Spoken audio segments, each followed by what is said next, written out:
Bonjour à tous, bienvenue dans la correction du LFA 293 intitulé Au bon endroit. Pour commencer, je vous propose de reproduire le croquis que vous trouvez à votre droite dans votre cahier.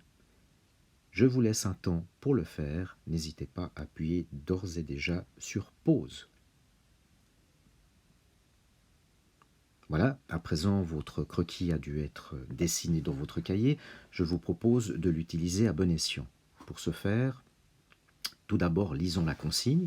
Où faut-il placer le point P le long du côté AF pour que les polygones PABC et PCDEF aient la même aire?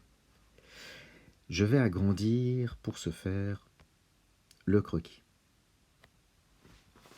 On va partir du principe que c'est la bonne réponse et que le point P qui se trouve ici, voilà, on va dire que c'est l'emplacement du point P, nous forme ces polygones en présence. Pour ce faire, je me permets de vous indiquer qu'il y a un polygone ici, voilà, qui a une forme fort connue, puisque celui-ci peut être assimilé à un trapèze rectangle. Voilà. Je vous rappelle que la formule pour calculer l'aire d'un trapèze rectangle, c'est grande base plus petite base, que l'on met entre parenthèses parce que c'est prioritaire, fois la hauteur et le tout divisé par 2. Pour cette deuxième forme, voilà, qu'on va mettre par exemple en jaune, que je surligne les bords, tac, tac, tac, tac, et bien entendu le long ici, voilà. Vous êtes bien d'accord que c'est un polygone qui possède donc 1, 2, 3, 4, 5 côtés, on pourrait dire un pentagone, mais qui est totalement irrégulier, et pour nous, il est préférable de le décomposer en deux formes beaucoup plus simples. Je vais peut-être simplement enlever ce crayon-là, alors je vais vous remettre, voilà, donc je disais ceci, et on va simplifier la mesure, voilà, je découpe par ce carré qui, comme vous le savez, au niveau de l'aire, c'est côté fois côté, donc côté au carré. Et on nous donne le côté, donc ce sera assez simple, nous allons obtenir un nombre. Et ici, vous avez l'apparition, voilà, si je rajoute les angles droits, d'un triangle rectangle. Voilà. Ops. J'abrège. Dont la formule d'air est base fois hauteur divisé par 2. Il y a encore une petite précision.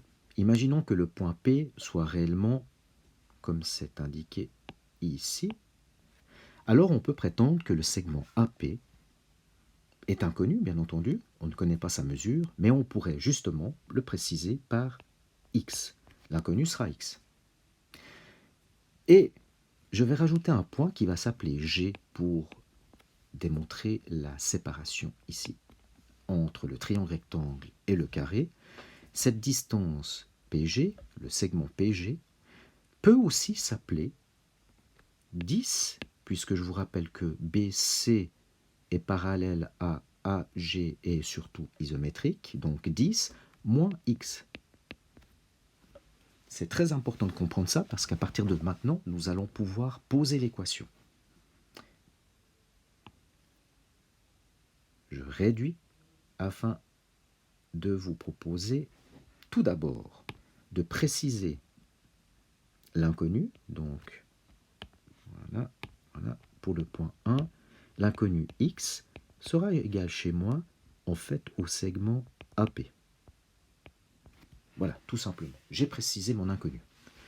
En 2, je vais poser mon équation et je prétends, avant de la poser peut-être algébriquement, juste comprendre le raisonnement, donc c'est pour ça que je mets un petit point 0, c'est que l'aire de mon trapèze rectangle que je vais noter 1, donc l'aire de 1, doit donner le même résultat que l'aire de 2, qui sera donc mon triangle rectangle, donc je vous mets l'aire de 2, plus l'aire de 3, qui sera donc mon carré. Ceci étant précisé, je vais maintenant passer à sa version algébrique. L'aire de 1, nous avons dit que c'était grande base plus petite base fois la hauteur divisée par 2. Eh bien, je vais remplacer ces indices, ces lettres, ici, là, par leur valeur. La grande base, ici, c'est 10. La petite base, c'est x. Donc 10 plus x, entre parenthèses, fois la hauteur qu'on me donne, 7. Voilà. Le tout divisé par 2 doit être égal, en fait, au triangle rectangle, c'est-à-dire le triangle rectangle, tout simplement, sa base, je vais prendre de manière totalement aléatoire, mais 10 moins x. Donc, la base 10 moins x, que je vais multiplier par sa hauteur 7, et le tout divisé par 2.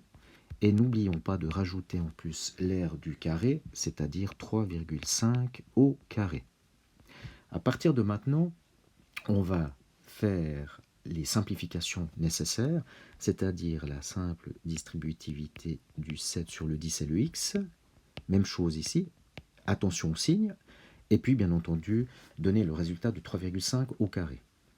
Alors ici, je me retrouve donc avec 10 fois 7, 70, plus 7x, le tout divisé par 2, est égal à 70 moins 7x, le tout divisé par 2, et si vous faites le résultat de 3,5 au carré, vous allez trouver 12,25. 12,25.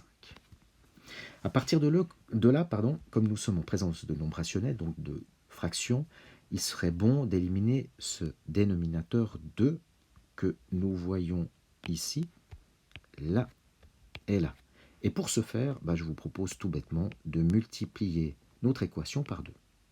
Parce que si on multiplie par 2, eh bien forcément, fois 2 divisé par 2, ça annule les opérations. En conséquence, nous pouvons écrire 70 plus 7x est égal à 70 moins 7x plus 24,5. Voilà. Vous voyez, plus de fractions, ça va devenir plus simple. Maintenant, nous allons pratiquer des échanges en vous rappelant que, normalement, par convention, les x se trouvent à gauche de l'équation et les nombres à droite de l'équation. C'est ce que je vais faire. Donc, ce moins 7x va passer de l'autre côté et va devenir plus 7x. Ce 70 va passer de l'autre côté et va devenir moins 70. Et c'est toutes les transformations que je peux faire. En conséquence, je peux écrire 7x plus 7x est égal à 70 moins 70 plus 24,5.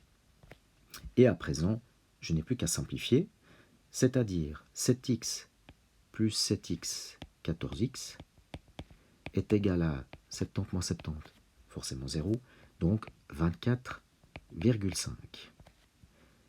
Ici, vous allez diviser par 14 pour trouver la valeur de x, et donc x est égal à 24,5 sur 14. Comme une fraction ne peut pas posséder de nombres décimaux, je vais multiplier par 2, donc fois 2 en haut et fois 2 en bas, pour respecter la valeur de la fraction, sinon ce n'est plus le cas, c'est une amplification. Je trouve 49 sur 28. Les deux peuvent se diviser par 7. Voilà, par 7. Et je me retrouve avec 7 quarts. C'est une solution que l'on peut accepter, mais comme on vous disait, où faut-il placer le point P? Il vaut mieux donner un nombre de centimètres. À partir de là, vous faites 7 divisé par 4 et vous trouvez 1,75. Ainsi, je vais voir si je peux encore augmenter. Voilà. L'ensemble, si je devais faire en 3, l'ensemble des solutions de cette équation-là, c'est 1,75 ou 7 quarts. Hein. Mais comme je vous l'ai dit, par commodité pour répondre à la question, c'est mieux 1,75. Et ça signifie donc que la réponse, que j'abrège par rep, va être tac, AP, voilà, est égal exactement à 1,75 cm. Donc, si je reprends la donnée, où faut-il placer le point P le long du côté AF pour que les polygones PABC et PC2DEF aient la même aire? Eh bien, bêtement, à 1,75 cm. Ceci était donc la fin de la partie A.